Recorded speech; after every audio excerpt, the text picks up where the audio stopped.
in this way, we can apply this Kalman algorithm to calculate this objective function, which is a log likelihood function, right? So our task, when you try to apply this method to other problems, you need to write your problem in this way, right? We'll see a couple of examples this afternoon. But before we get to there, one of the potential problem is when you try to write this state space representation, the representation of your problem may not be unique. So you have several equations, and you want to cast that into this form. Okay.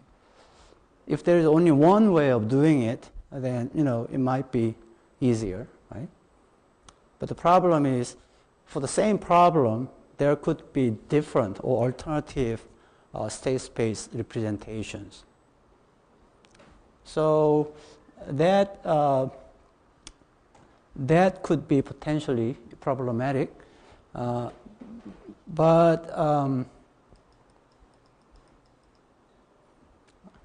well, let's take a look at this problem first. We have, for instance, this is log of stock price, and log of stock price is decomposed into two parts. One, we call it fundamental. Okay. Fundamental could be like if stock generate dividend in the future. Okay. Simple present value model states that if you have appropriate expected return, then you can discount those future stream of dividends and sum it over, and that will give you fundamental value. Okay.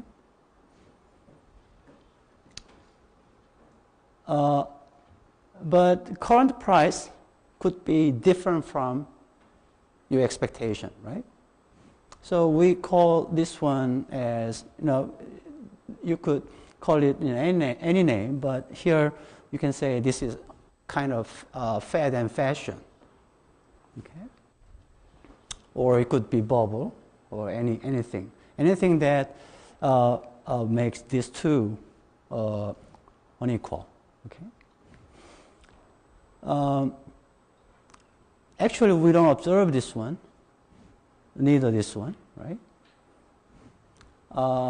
So in time series context, well, one way to do it is, well, in somehow we make some assumption about the process of unobserved vector variable f of t as, let's say, random walk. Because our intuition says, well, because informations are collected real time, so everything is reflected, current price reflects any kind of information.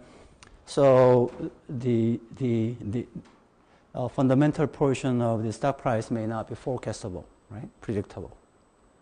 So random walk process. And the deviation from it is assumed to be, let's say, stationary autoregressive process. So this equation is known as, this system of equations is known as FAD model, introduced and studied by as early as 1980s by Lawrence Summers. So the task is, only thing we observe is this one, right? These two are not observed. These are assumptions, okay? Assumptions. So how to rewrite these three equations into this framework? That's our problem, okay? As I said, there are many ways, several different ways of writing or defining, let's say, state vector, alpha t. In this case, alpha t is a vector that consists of these two elements, ft and nt. And then we introduce this equation. So what are these equations? Well, the first one of this vector alpha is f, right? So f of t equals to beta plus this times that, right? So which one? This one in one leg, right?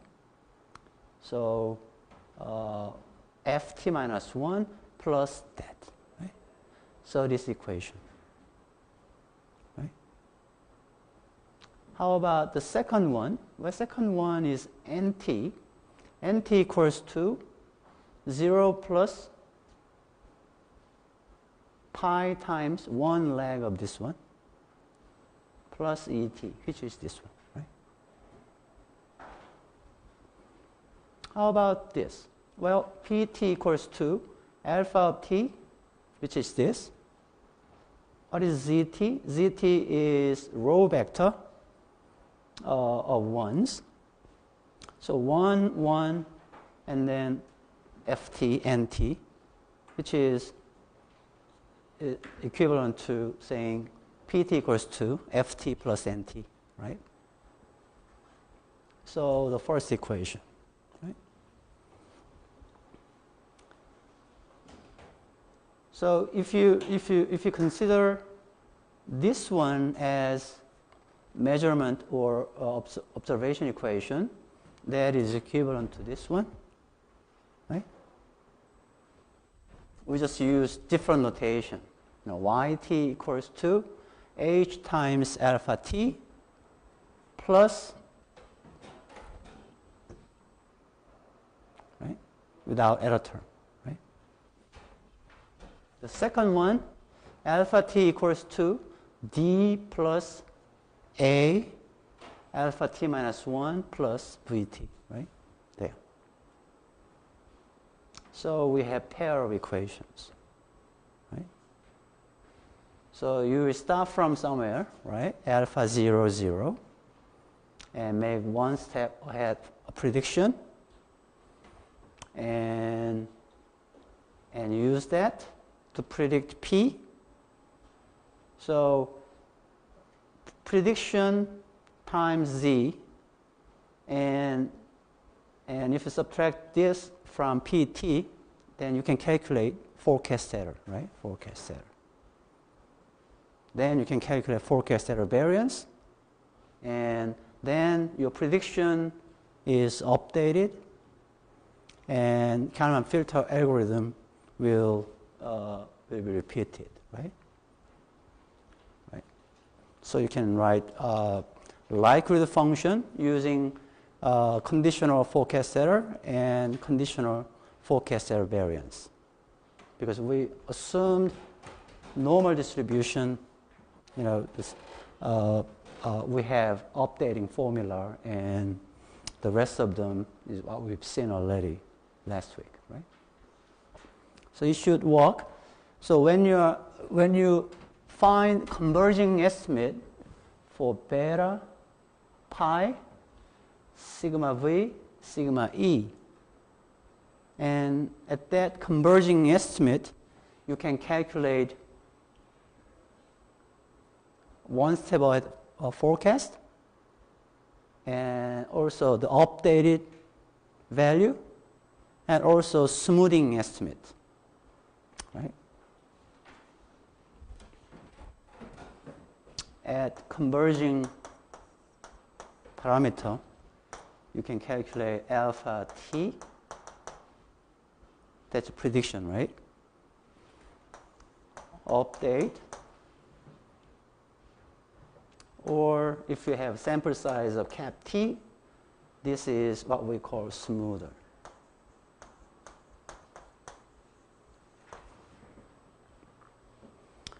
Expression for this one is a little complicated, but computer program is available for this one as well. So you can apply that to get this one. Okay? In our discussion, we've seen up to this one. Right? So if you are into this problem later on, then you can go on and calculate most fine estimate from this expression, not this one. Okay?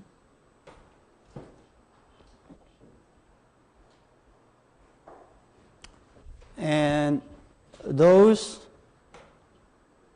are covariance matrices. And in this problem, in a state vector, you have this residual vector, right? Residual vector. Residual vectors, for instance, this one. If you let this one as eta, the covariance matrix is, of course, this one having variances on the main diagonal and off diagonal terms are 0. That means to identify this type of system, what you're assuming is basically you're assuming the covariance between Vt and Et are 0. That is to identify this system. Okay?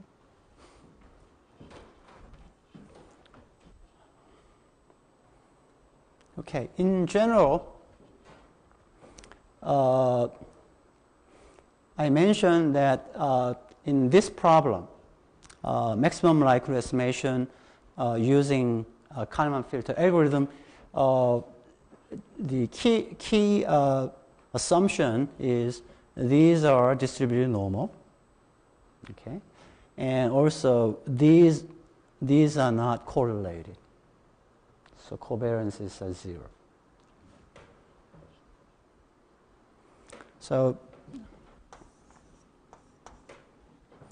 if you try to cut this apple into two, this part and others, okay, for instance, if you don't make any assumption, you can't do it, right? In a simple least square problem, you have data y, data x, parameter and residual, right? How to find this beta? Well, if you let this one as big as it can be and make this one small, then you can make y, right? Also the other way around. So you can't identify beta if you don't make any particular assumption, right? So when you derive least square, typical assumption is this.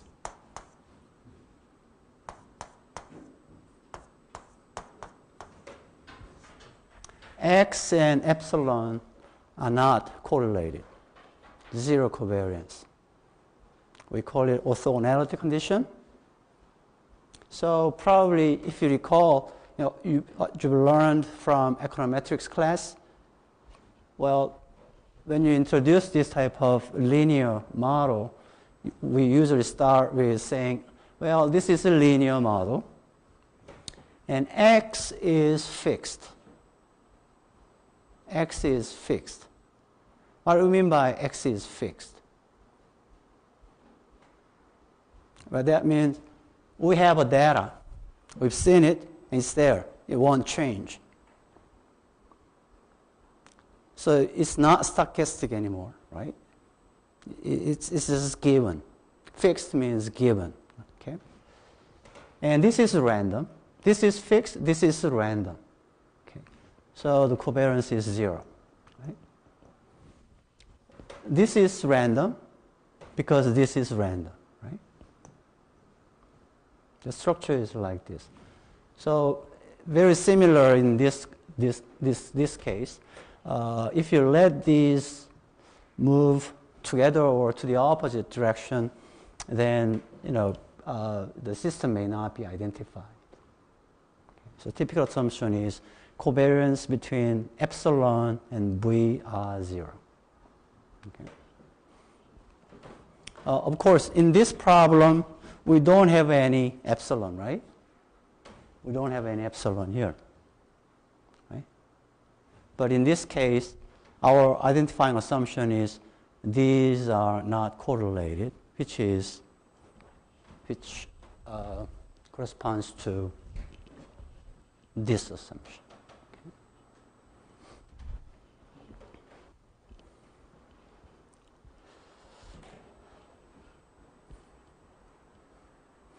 Okay. When you run this type of program, and if in fact PT follows random walk, suppose that PT follows random walk, then you're trying to decompose it into random walk and stationary part, right? Because if this is really random walk, and it should explain that, and this shouldn't play much role, right? So in that case, the variance of this one is going to be 0. So it's like this model, right? But if there is a significant deviation, like this following this process, then you might find this one significant and this one significant as well. Okay. So it's all up to empirical question. When I tried this formulation using Korean stock price index, this one goes to 0. That means our stock price follows random walk under this specification.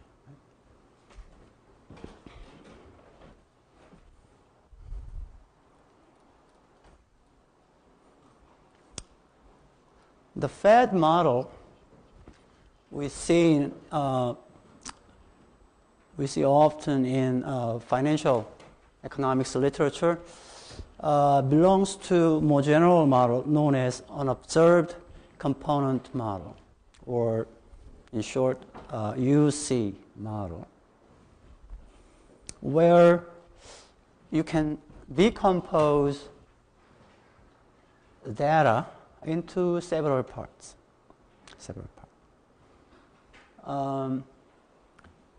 But when you introduce new components like this one, so previously we had fundamental value and some noise, right? Some fat, but this time we have this one, right? So, previous example, to identify system, we introduced assumption that the covariance between these two residuals are 0. Okay. Likewise, if you are introducing more process, more assumptions, you need to add more assumption, identifying assumption. Okay, so think of YT as natural log of GDP. If you look at natural log of real GDP, which is not adjusted for seasonality, then it may look like this, right? So if this is the actual data, and this is your YT, okay? And now you can think of YT consists of 3 components. One, something like stochastic trend. That's non-stationary time series, right? So we can think of this consists of stochastic trend and some noise, and this one something, seasonal pattern. Seasonal pattern. Well, the first one, stochastic trend component, well, typically random walk, right? But the rate of drift could also time varying, right? The reason why we put beta t minus 1 instead of t is to make this estimation operational. Nothing much to add there. So we use beta t minus 1. And then this gamma of t is assumed to be a seasonality component. So if you see this expression, this is what it says. A typical quarter, if this is seasonality adjusted sequence of GDP, then the difference is seasonality, right? So sometimes it's above this seasonally adjusted series, sometimes it is below that, right? So typical quarter, it has negative value, and typical quarters, a positive value. Typical quarter close being this one, right? So that's a seasonal pattern, right? This model, particular model, assumes that if you see that this is first quarter, second quarter, third quarter, and fourth quarter, and then again first quarter, second, third, fourth. Okay. So if you look at this pattern, maybe if you add this negative value, some small number, some positive and positive number, if you sum these 4 deviations, and that might be 0. Okay, sometimes it's above, sometimes it's below, right? So adding those 4 components, so if you are working with quarterly data, S is 4. So it says T minus 1, T minus 2, up to T minus 3, right? We have negative sign. So if you bring those terms to the left-hand side, then we have gamma T plus gamma T minus 1 up to gamma T minus 3. Those 3 components added, right, equals to this one, right? We assume that this one has mean value 0. But for particular quarter or particular year, the sum may not be exactly 0, right? So the variance, right? So if you're working with monthly data, S is going to be 12. So you are adding 12 those seasonal terms and make assumption that that is distributed with mean 0 and some variance. And also you can add some more assumption about this one. UT could follow something like autoregressive process or ARMA process, but stationary. Okay? To identify this system, usual assumption is the covariance between these are all 0. So they have variances, but covariances are all 0. So the next step is to write these 4 equations into 2, right? Measurement equation and state equation. So if you actually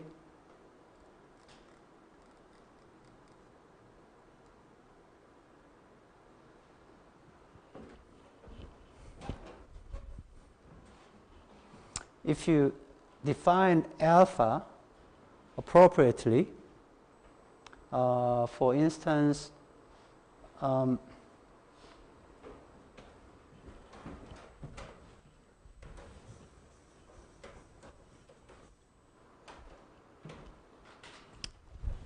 alpha of t consisting mu t, beta t, gamma t minus 1, gamma t minus 2,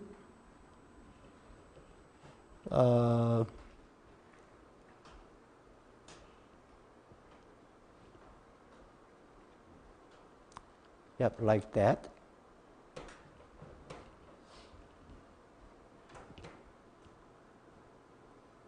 Eta, that. Okay.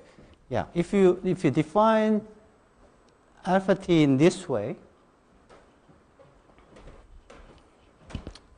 and run it this, so what it says is, first one, mu t equals to beta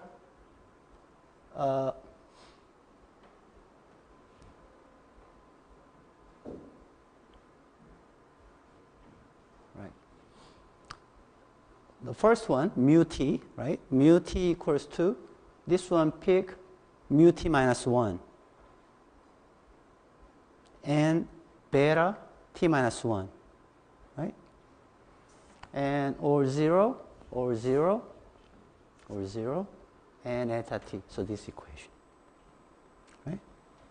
The second equation, beta t, not picking the first one, the second one, beta t equals to beta t minus 1 plus psi t, this equation. Okay.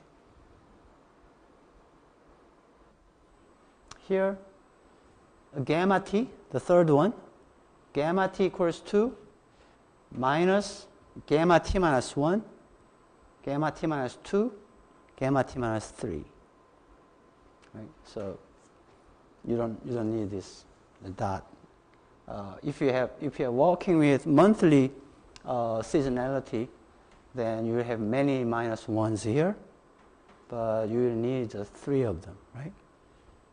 So to make this one equals to omega t. And then do you see this block? Block of identity matrix, right? So here,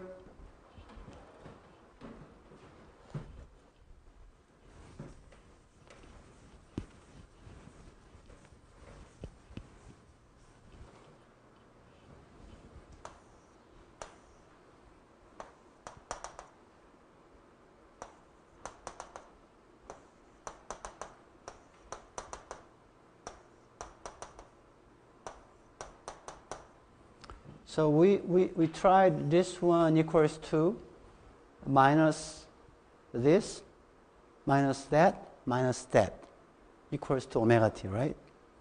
But how about this one? Well, if you want this one operational from alpha t minus 1 to t, gamma t minus 1 equals to gamma t minus 1 plus 0.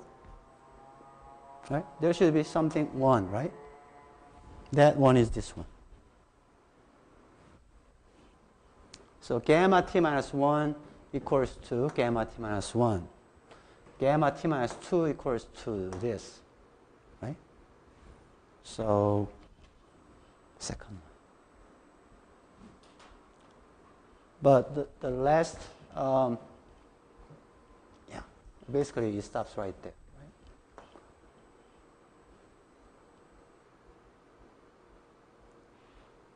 So gamma t minus 2 picks this one, but all zeros. Right? Picks particular one, and all of them are 0. Right? And ZT is obviously summing first two components, right? First two. So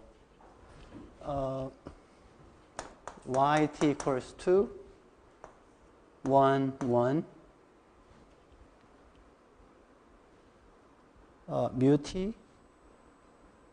Mu T plus gamma, right?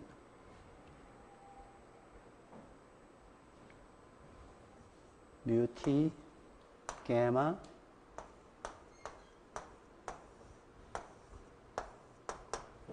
this way, plus UT. If ZT is defined in this way, then picking up first and third one plus UT, right? So pair of equations. And then you recycle previous program to estimate this problem.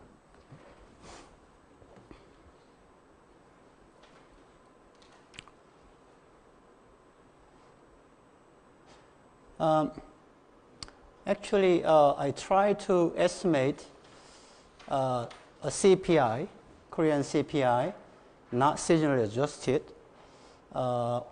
one using this specification.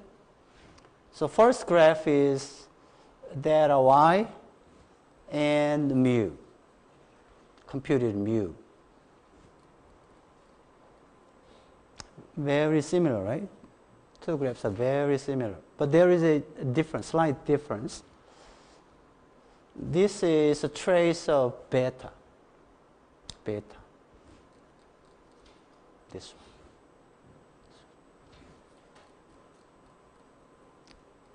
It appears that beta has been big, but suddenly it jumped and then stable, right? Later, of course, again, going up. Well, if you look at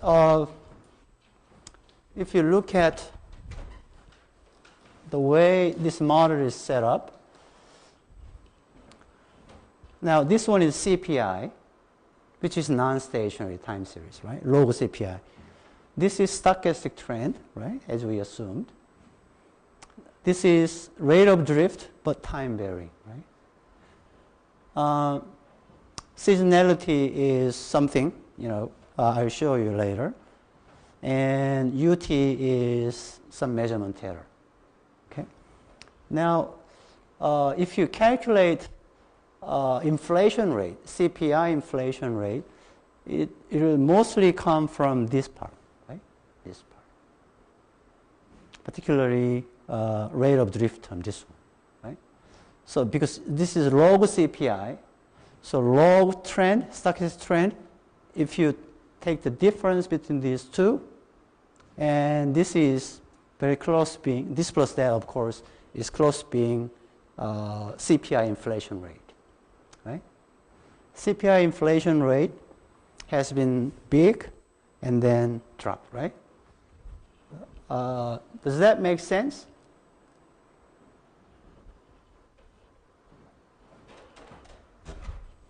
Make sense? Well, we know that early 80s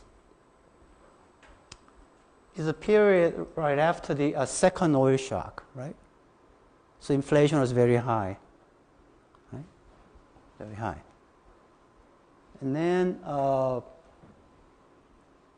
after the shock, usually in the literature it is well known that around sometime early 1980s, because of anti-inflation policy by monetary authority, inflation level declines, right? And then more stable. So it shows that feature. Okay. And also, if you estimate this one, and actually what you've seen was previously this and beta. If you follow the third one, that's seasonality, right? Seasonality. So how does that seasonality part look like? like this. It's monthly. It's monthly data. So it appears that seasonality component has been relatively small at the beginning, right? But later on, it gets bigger. Right? So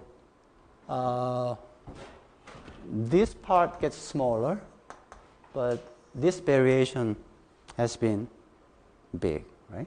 Big.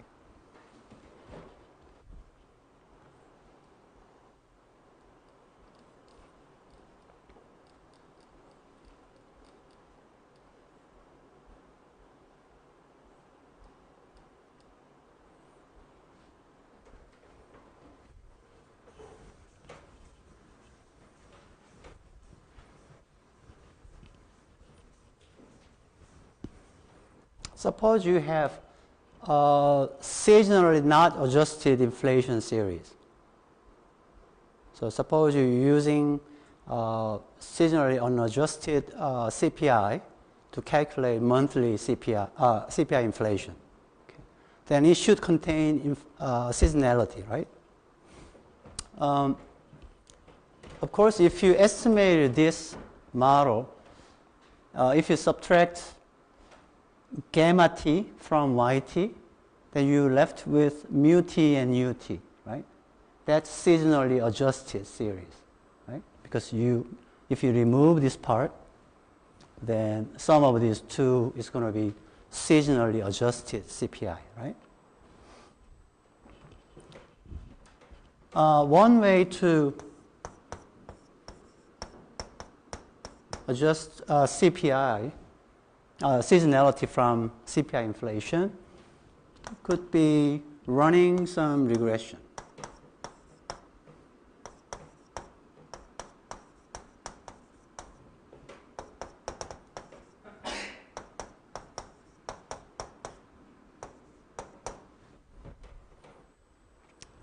M's are month dummy.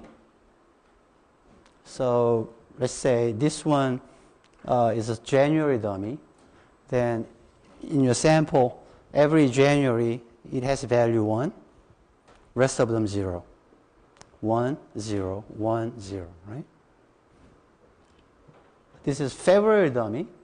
Then every February it has value 1, rest of the month 0. So you create this dummy, but include only 11 of them, not 12. If you have all dummies up to M12, then this problem will not work because of degree of freedom problem. So we consider this one as December, for instance, and then rest of them are expressed in terms of deviation from that particular month. Okay. So when you fit this, these are all seasonal factor, right? All seasonal factor. So if you calculate the difference between this and that, what you're left with is seasonally adjusted inflation rate, right? The difference between this approach and that approach is, well, in this one, the dummy variables are deterministic variable, right? Deterministic. We know when it's going to next October or November, right? We know exactly. But here it is, the seasonality is stochastic. See, stochastic. So sometimes it gets wider, sometimes narrower. Right? So this is considered as stochastic seasonality model compared to deterministic seasonality model.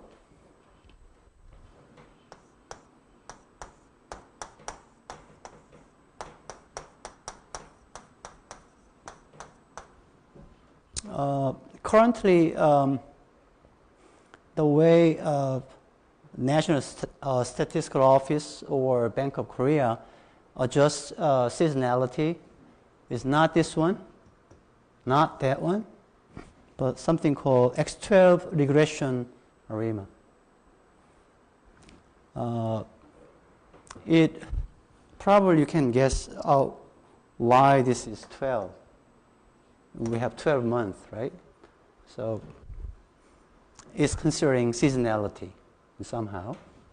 Previously, it has been known as X11 ARIMA, but new version, current version, X12, and also it has ARIMA model feature and some regression.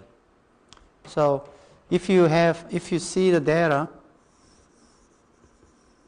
in somehow this way, this is outlier, right? Probably due to some event. So use regression model if you know what happened there, this episode. And by running a regression, you remove this part. You remove this part. And then fitting this one in terms of some ARIMA model, you do sort of smoothing. So you find some sequence like this one. So third alternative, this one. Most of the countries these days use this one as the standard method for removing seasonality, but we can always build our time series method.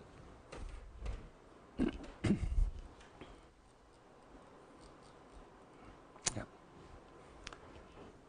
Before we move to the next subject, the last one,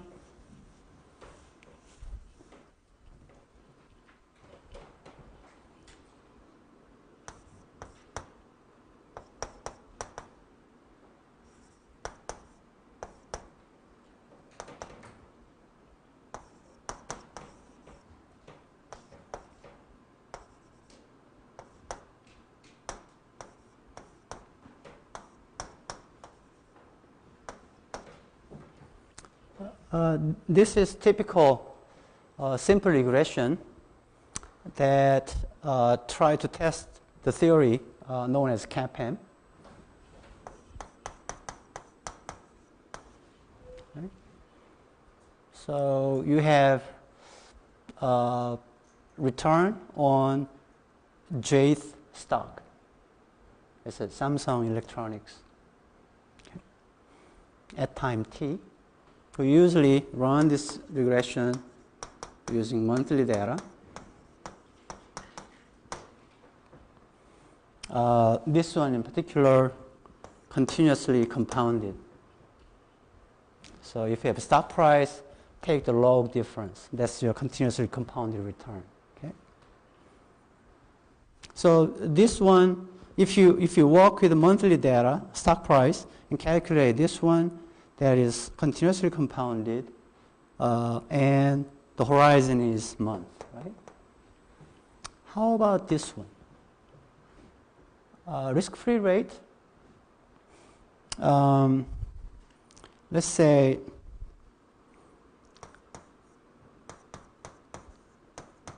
a 5-year Korea Treasury bond yield. Suppose you chose this one as a proxy for risk-free rate. Then usually the figure you see is like 3.25%. That is usually annual. This frequency is monthly. This one is measured in terms of annual basis, right? So you have 3.25% is the yield you will earn if you invest on a 5-year KTB for a year, right? Not for a month. So you have to divide this one by 12, right? But this one is expressed in percent, right? So 3.25% divided by 12, but this one is in percent. So we divide it by 12, and again 100. So 1,200. So this is the monthly yield on 5-year credit treasury bond, right? And add 1 and take natural log. So this is compounding again, right? Because this is compounded return, and so you convert it this way. So now you have excess return, right? Monthly, monthly. You can do the same thing here, because same risk-free rate. And this one is cost P, for instance. So log difference of cost P, stock price index. Right?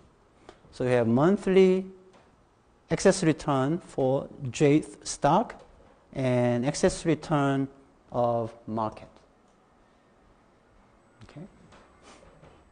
And CAPM states that if theory is right, then this is going to be 0. Okay. We call this one as a risk. Market is risky, right? We vary, fluctuate because risk factor, because of this risk factor, right? If beta is 0, then it doesn't depend upon any kind of systematic risk, right? Because Samsung Electronics is a big company in this market, so usually the behavior of this and that are very similar, right? So we expect the beta is close being 1. Okay? And alpha is 0. So suppose you run a regression, simple regression, y on constant and x. Simple regression. Suppose you found non-zero alpha, some number. How do you interpret that? Well, one way to interpret this one is, well, CAPM states this is 0. But if that alpha is not in fact 0, then this stock is earning more than what market predicts, CAPM predicts as a right expected return. Right? So it's earning. You see, expected return of this one is expected return of that, right? So market expected return times beta is something that you are expected to earn because this one is risky, right? And the source of riskiness is coming from that, right? But you are earning something extra, right? So this is your alpha. So people try to find some stock that has positive alpha. That is giving you more than what you expected, right? So alpha trading is to find or picking those stocks with positive alpha. Okay. The reason I brought this one here is, well, sometimes you might find this one. But what if, let's say, beta is time varying? And suppose you ignore this feature. There is no guarantee that the relation, the beta between these two are constant over time, right? It could time vary, right? You never know whether beta is same as 1 when market rises or market declines. Right? A bullish market, bearish market. You know, it's kind of come and go thing, right? Then, depending upon whether you are in rising market or declining market, beta may be different. Right? So suppose beta varies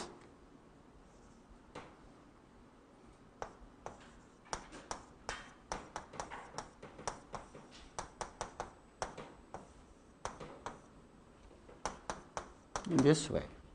There is some average beta, constant beta, but the true value is the deviation from constant value, long average, may follow, let's say, autoregressive process, or it could be random walk, right?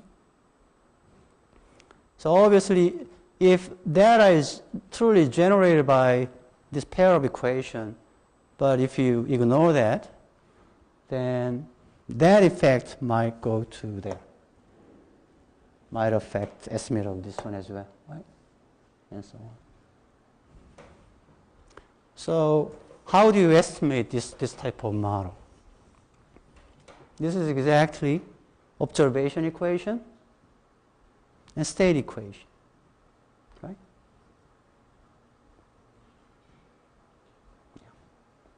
Time varying beta. So after setting problem in this way, and if alpha turns out to be 0, then it's consistent with CAPM's prediction.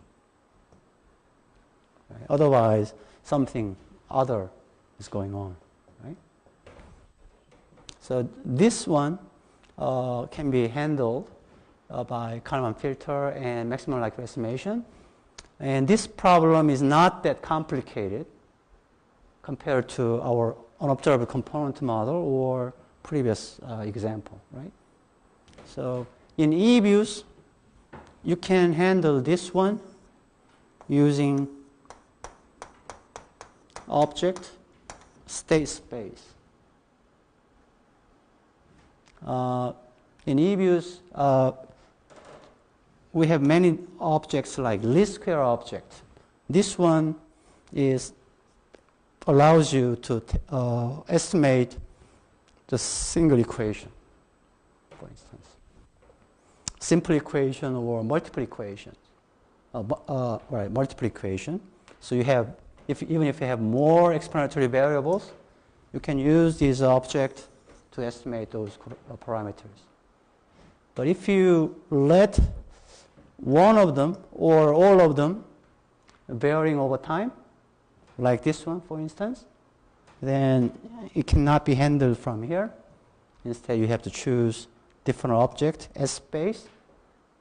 And if you read through a health file, then you can actually read this,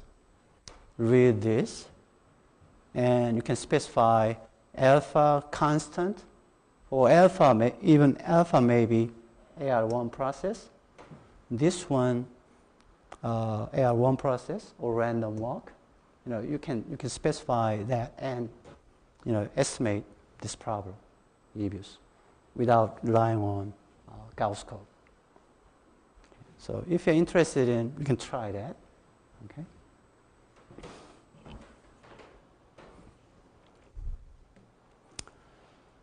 Okay.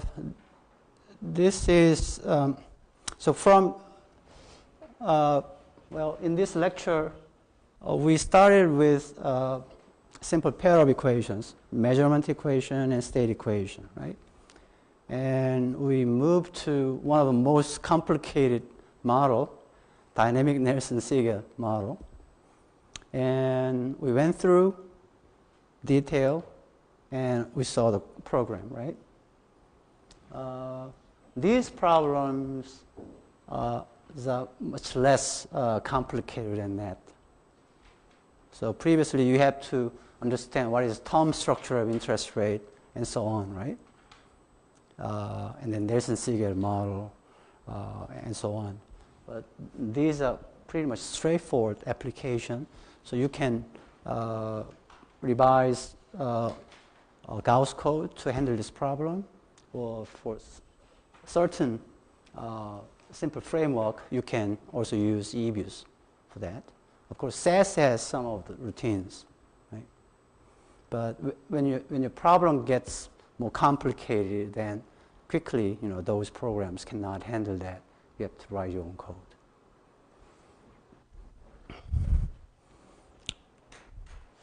Okay, I think this should be enough for state space model. Any questions, comments?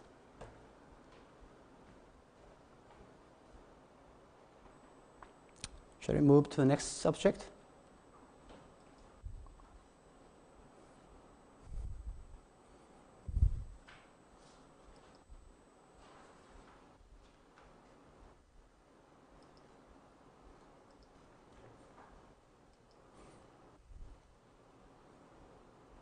Okay.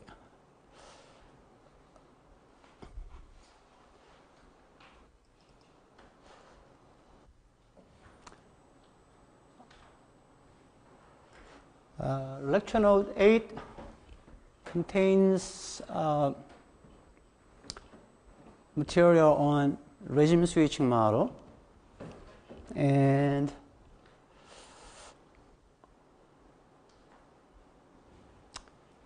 here's a situation.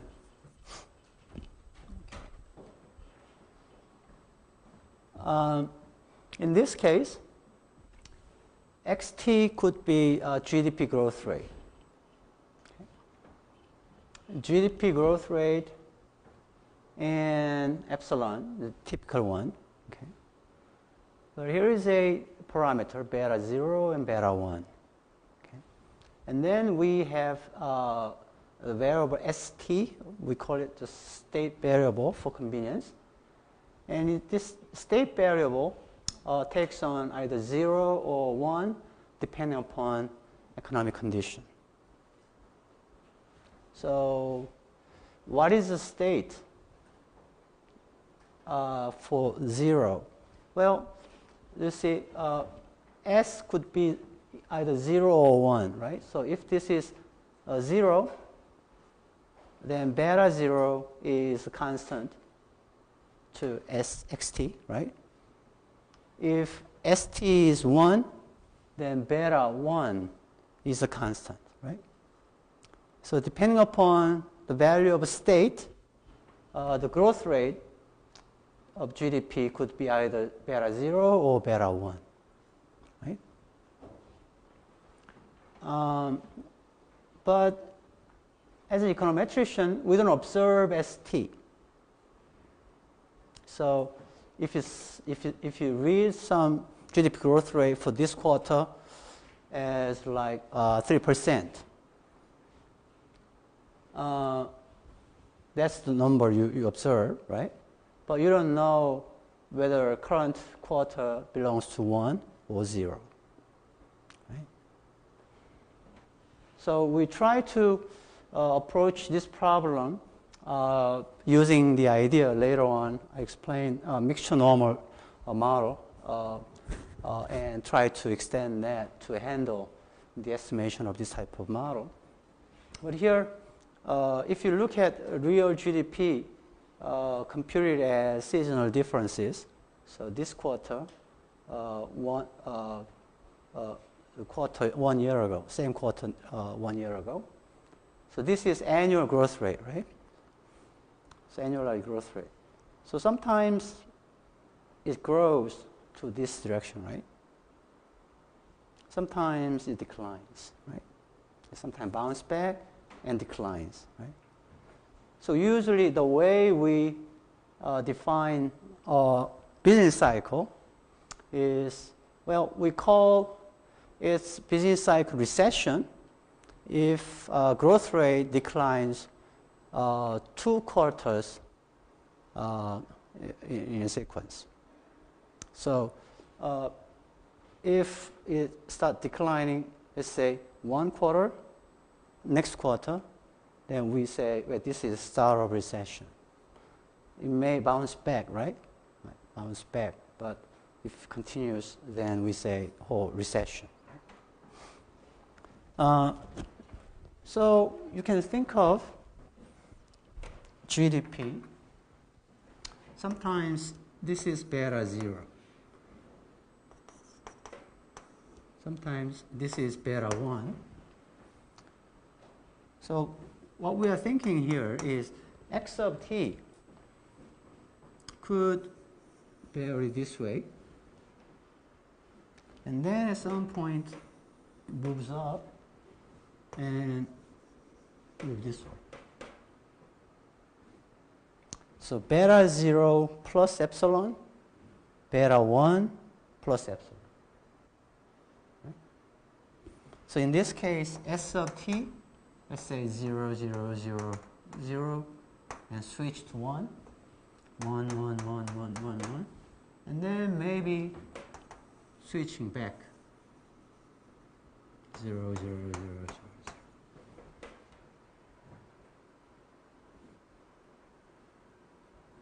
So this could be termed as recession, expansion, recession, right? So suppose, so people typically take a look at this and say, well, we are in a recession, right? But as you can see here, well, it's not that obvious whether we have recession starting from here to there, or starting from here to there, or from here to there. Right? So it depends, right? It's not so clear whether you have expansion all the way up to here, and then whether you should call this whole term as recession, or you see this one as moving up and recession start from here. Right? So it is confusing. So if our data,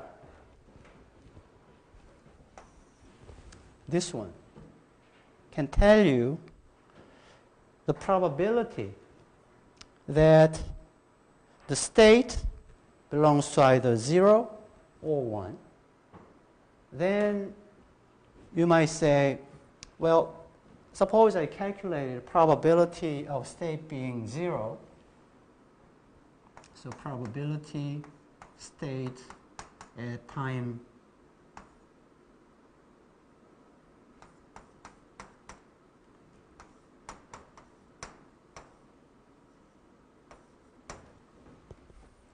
probability using information all the way up to time t is 0.97. Well, then I can say, well, it's more likely to be state being 0. Suppose you calculated each period this probability as t increases. So suppose you found such probability in this way. And suppose this is 0.5, 50%. Well, you might say, you might conclude that you are in period zeros and ones and zeros and ones, right? So if you could calculate this one, it might be very handy, right? So you can estimate this one as well as that. So if you superimpose this plot to your data, then you can determine when would be more likely to be the start of regime 0 and start of next regime, right, and so on. So this is the kind of motivational regime switching model. But in real calculation, we don't use these seasonal differences. We use quarterly growth rate. Quarterly growth rate. Compute this one. So now data look more like this one, right? Still the gap is narrow, but so your task is whether, in fact, such model can tell you when is the expansion, when is recession. Very confusing, right? Whether this is the start of recession or, whether this is the start of recession and so on. Right? But if you try hard, then you might find answer from applying that kind of regime switching model to this problem. But as you can see here, there is a long average growth rate all the way through. But if you look at the period from 90s to the recent period, obviously we have period of recessions several times, right? The official dating business cycle that is made by National Statistical Office. And we have a committee called Business Cycle Dating Committee. So we meet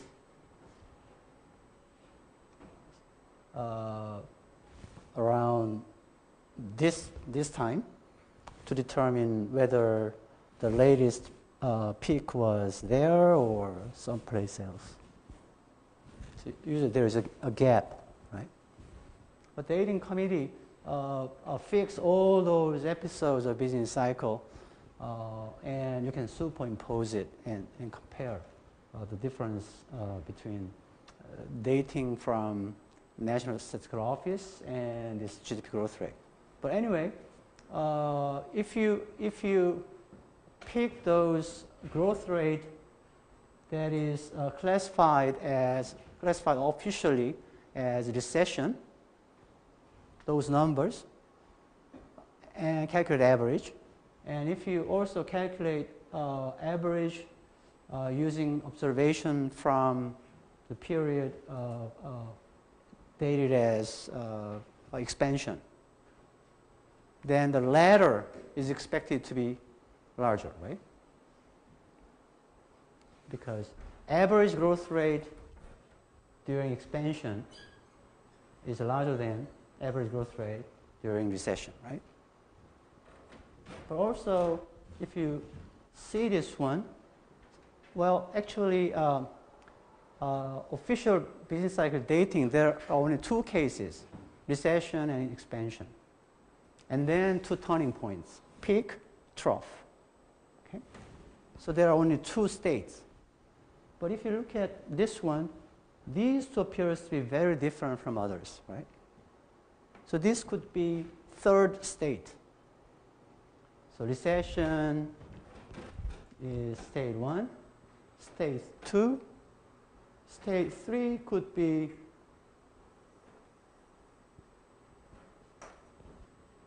beta 2, right? State 3.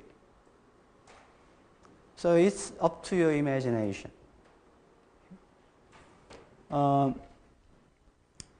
Well, if you find right specification, then you might find this one, probability of state belonging to particular state, reasonably distinguishing the period of recession, expansion, and crisis.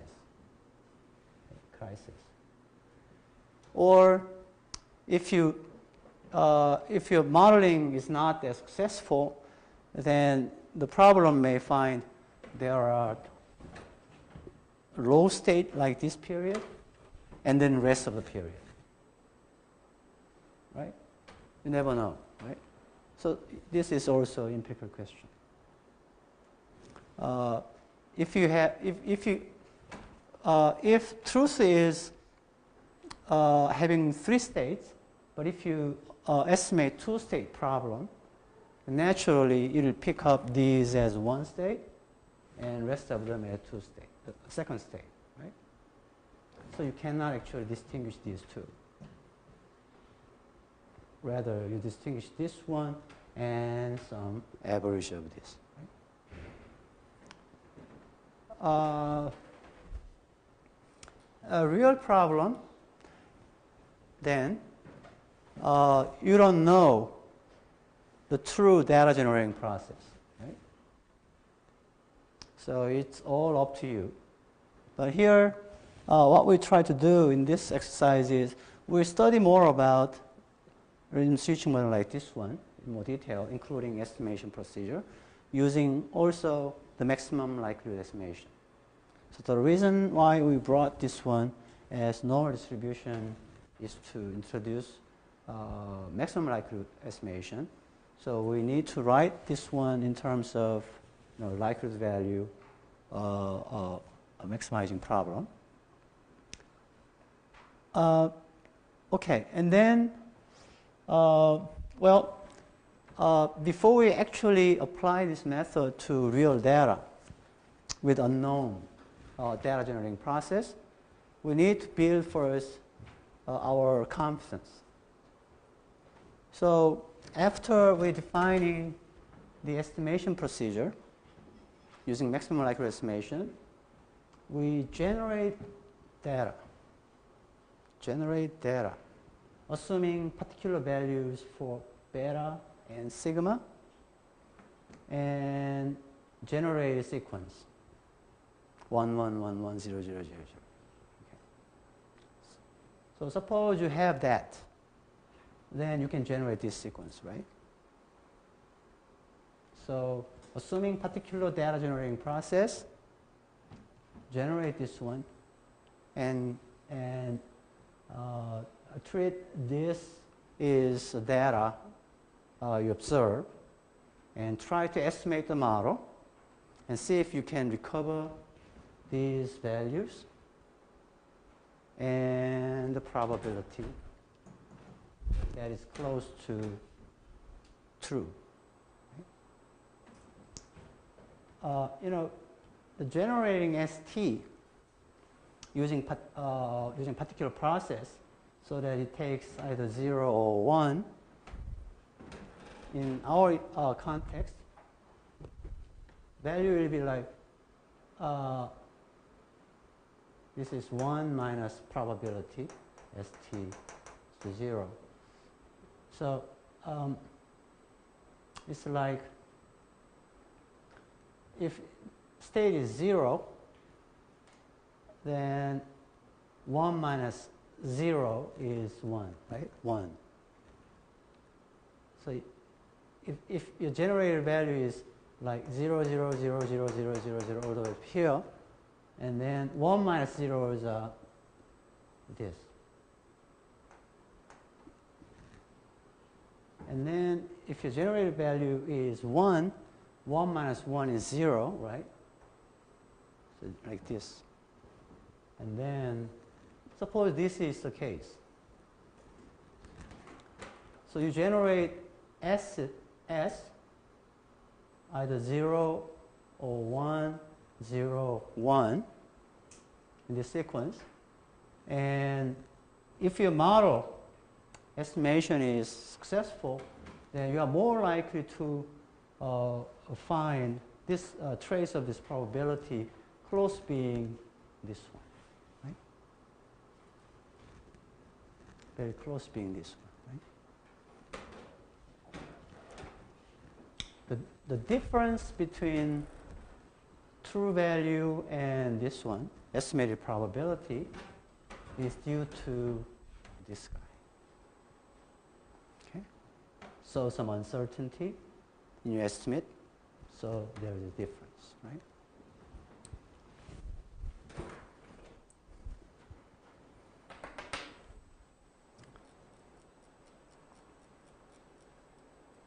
Okay.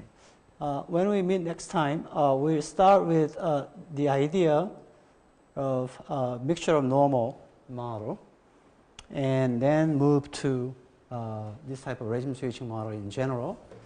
But when we are done,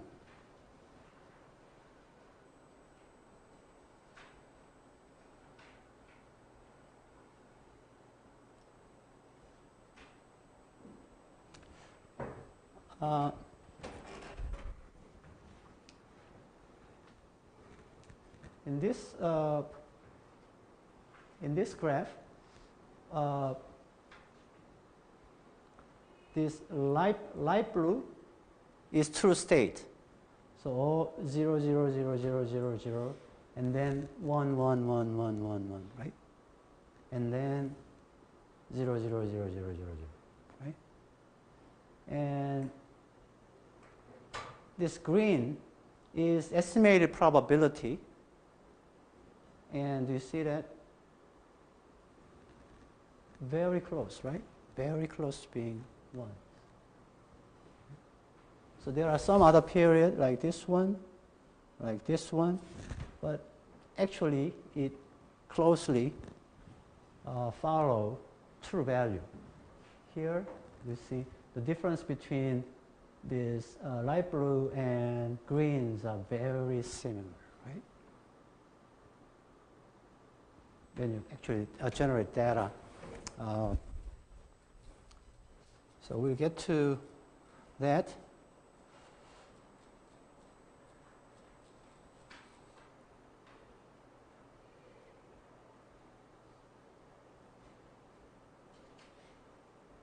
And I think this graph is a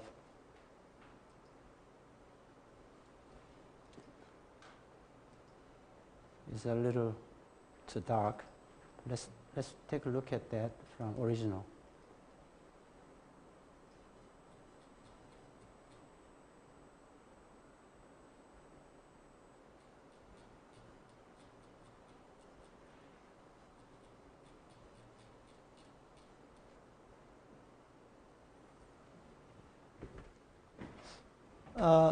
This period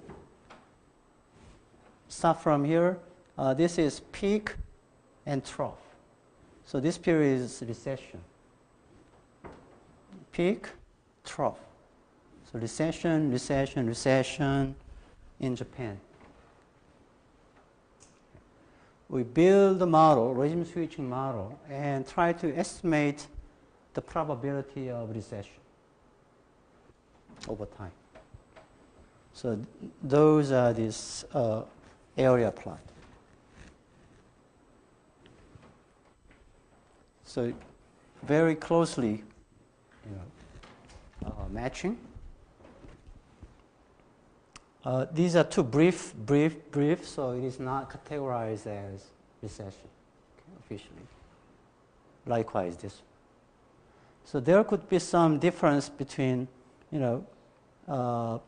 when you have this value greater than 0.5, but if you read the big picture, then probably this estimated probability is doing very well, explaining recession in Japan. Right?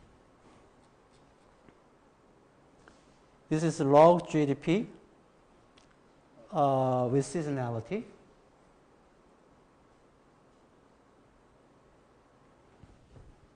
We've seen this model, right? This is stochastic component where beta, previously it was random walk, right? From today's lecture. But suppose that constant is following some other process like this one. So model gets more complicated, but suppose you build this type of model where you have unobserved components, seasonality, and regime switching feature, some time varying coefficient feature. So all those are in together in a model, single model.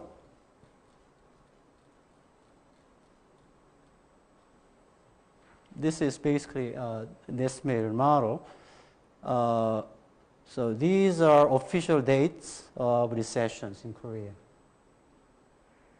Of course, this official dating is based upon the index called index of coincident indicators, not using real GDP. So it can't be the same, right? But well, if you take 50% as a threshold, then you don't identify this part. But usually, if you lower this criterion for calling one regime as 1 or the other as a 0, if you lower this one up to some level, then you might see that these are kind of pretty much very close. Right?